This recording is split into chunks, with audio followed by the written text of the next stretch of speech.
Nakakamiss minsan yung mga kaibigan na kasama mo dati palagi, san man kayo abutin ng araw o gabi. Kamusta na kaya sila? Binago ng realidad at responsibilidad? Ngayon, trabaho't pangarap na ang inuuna, hindi na ang lakad sa kalsada't halakhak sa bawat pagkakataon. Dati, simpleng chat lang, andyan na agad.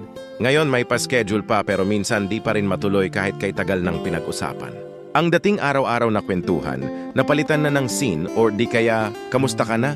Nakadalasan nauuwi sa wala. Pero hindi ibig sabihin na wala ang koneksyon, tahimik lang ang pagmamahal. Pero buo pa rin ang batayan. Kasi sa bawat tagumpay na naabot, sa bawat luhang natuyo, alam mong sila pa rin yung isa sa mga dahilan kung bakit ka nagpapatuloy. Siguro nga ganito talaga ang buhay. Pero sa puso, di kailanman mawawala yung samahan. Kahit anong distansya, dala mo pa rin sila saan ka man mapadpad ng buhay.